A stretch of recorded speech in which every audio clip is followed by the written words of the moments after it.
Hello and welcome to the short Vort on Parshas Veyera. This series this year is dedicated to Nishmas of Mori, Naftali ben Yitzchak Isaac. I think you should stay to the end of this short Vort.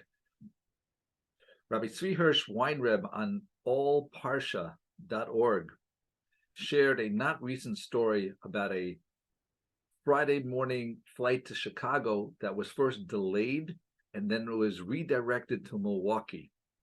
The Jews on the plane, the 10, 12 Orthodox Jews, ended up communicating with each other and trying to strategize and plan for where they could go for Shabbos. It must have been before cell phones because they had to use the pilot to call ahead to Milwaukee. But they were able to arrange that everyone would have a place in Milwaukee for Shabbos, for hospitality, and for meals.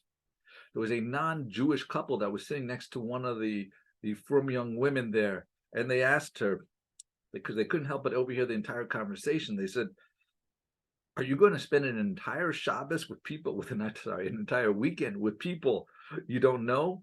And why would they put you up? Are you sure this is not a kind of trap? Is it safe?" The woman answered, "That is Jewish hospitality." She then went on to explain that the concept of the weekly portion that the Torah is read every week, and that week was this week's Parshas Veyera. And in Perek Chav Aleph Pasuk Lamed Gimel, chapter 21, verse 33, it says about Avram Avinu, who is the embodiment of kindness and hospitality, that Vayita Eshel Be'er-Sheva, he planted an Eshel tree in Be'er-Sheva. Eshel in Hebrew is Aleph Shin Lamed, which stands for Achila, Shasia, and Lina. That the traits that he did for the people would be to give them food, to give them to drink, and he would escort them afterwards. Now, I've experienced this is Jewish hospitality on my own. A number of years ago, I was in London for a business trip, and I made plans in advance for Shabbos. But at the Minion and Canary Wharf that I went to, by Tuesday or Wednesday, I had a bunch of invitations, both for hospitality for Shabbos, to stay over, as well as to eat meals there. In the current war in Israel, we're seeing once again the kindness and hospitality. The people from the south, where there's some towns that were massacred or they were still at risk, and now even people from the north, they are moving to other people's houses and places to stay, in the homes, the apartments, without distinction to religious observance and other differences. There are organizations that are acting as matchmakers to try to find empty houses and apartments for those in need.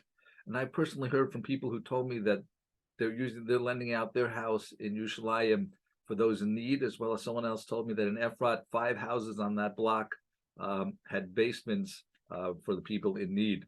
But it doesn't end here. Right before I was ready to record the short Vort, I was listening to, for perhaps the first time, Rabbi Silkin on TorahAnytime.com, and he shared this fantastic story from just a short time ago. Rabbi Silkin and his family, they were flown from Israel to Greece, where UK citizens had to find their own way home. One Chasidish family that had 6 people, but only had 5 tickets on their flight. After hours of searching, they found out that there was 1 seat available on Rabbi Silkin's family's flight. He asked if they could send their 7-year-old Shaindy with them, and they did. After all the paperwork, the immigration officer in London asked, "Is this what goes on in your community? A random stranger hands over a 7-year-old child to a family of strangers?" Rabbi Silkin answered, "Shaindy is not a stranger. Shaindy is family." Rabbi Silkin concluded, "We may be the tiniest of nations, but we are the largest of families. We are the Bnei Yisrael, one mishpacha. And the merit of the kindness of Avram and his holy, kind Jewish descendants, Hashem should grant our Jewish family victory, peace, and the coming of Mashiach." Thank you for listening. Have a wonderful week and a wonderful Shabbos.